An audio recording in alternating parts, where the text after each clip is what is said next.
Ya, hari ini saya mau servis genset Honda EU20i. Nah, ini udah lama banget belum saya servis ya, mungkin setahun sih lebih.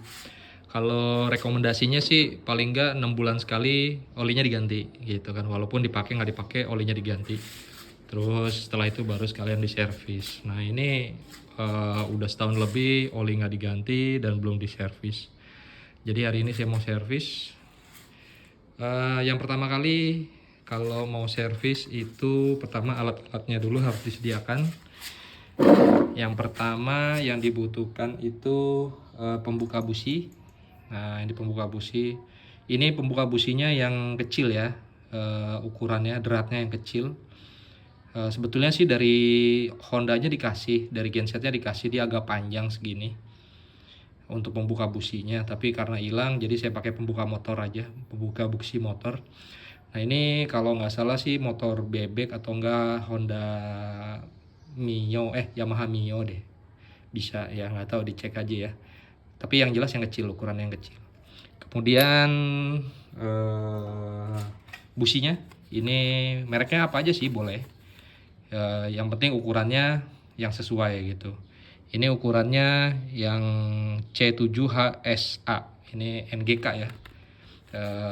Saya sebelumnya sih pakai NGK, ukurannya C7HSA. Nah, terus saya searching di Tokopedia, ada busi yang katanya sih iridium, tapi nggak tahu bener apa enggak.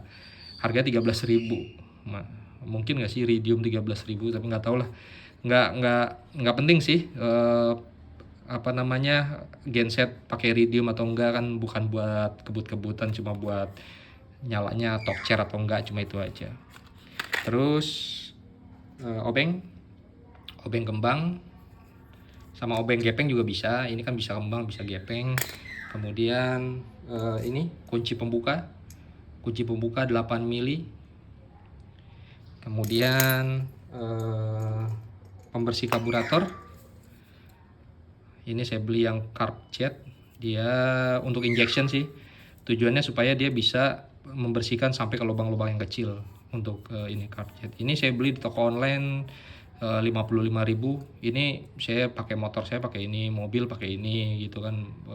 Beli 55.000 bisa dipakai banyak hal sini, buat baut-baut yang keras juga bisa, yang karatan juga bisa pakai ini.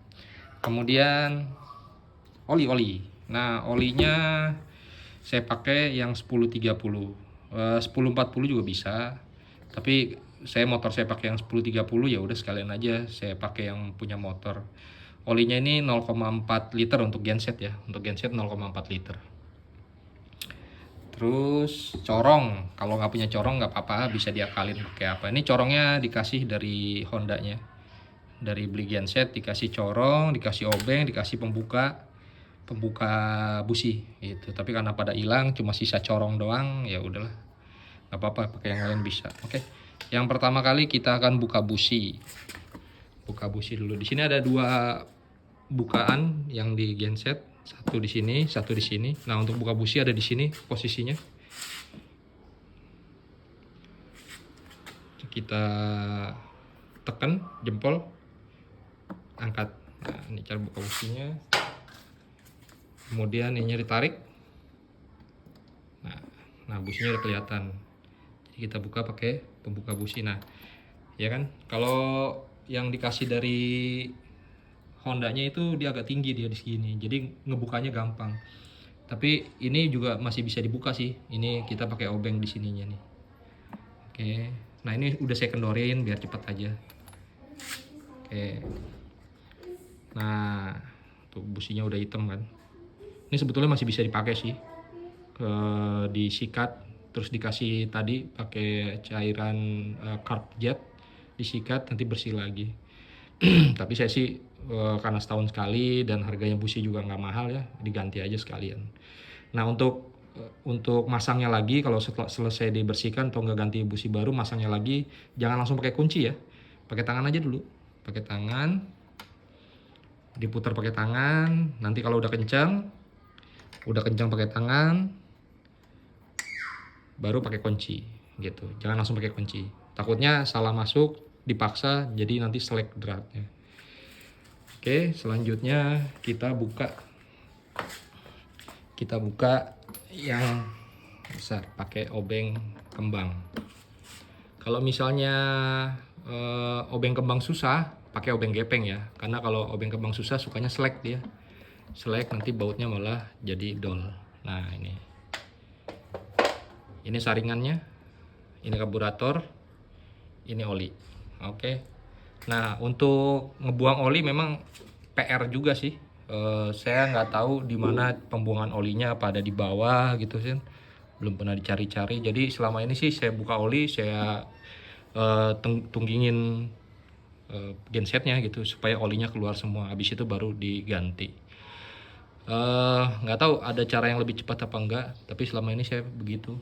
Ya, saya pikir setahun sekali nggak apa-apa lah tunggingin genset gitu setahun sekali, jadi nggak bikin capek juga. Nah, ini diganti pakai oli ini. Ini digantinya saya biasanya semalaman, jadi tadi malam saya tunggingin sampai netes olinya habis baru saya isi gitu. Nah, kemudian kita buka saringan udara dan karburatornya. Ini bisa dibuka di sini.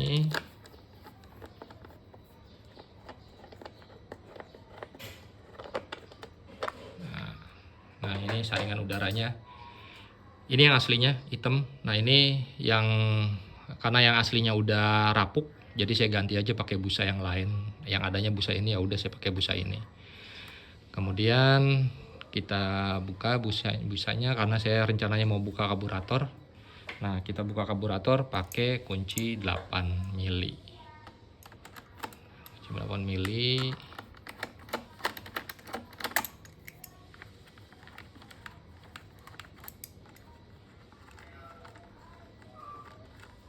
Ini hati-hati ya bautnya. Kadang kalau nggak hati-hati suka masuk ke bawah nih. Nanti repot lagi ngambilnya. Jadi hati-hati jangan sampai mencelat. Dibuka. Nah, ini kunci 8-nya juga harus yang agak panjang, soalnya dia agak ke dalam posisinya. Oke. Nah, ini kalau ini udah dibuka, ini bisa dicabut dan karburator langsung bisa dicabut. Udah goyang karburatornya. Nah, tinggal dicabut. Ya. Nah, di sini kita bisa bersihkan yang lubang-lubang kecil. Terus ke dalamnya kita bersihkan, kita semprot aja. Nah, kalau misalnya mau bersih lagi, ininya selang-selang ini dicopot. Selang-selang ini dicopot, karburatornya kita ambil. Paling nggak dia ada konektor kabel di sini satu. Konektor kabel di sini satu, ini dicopot.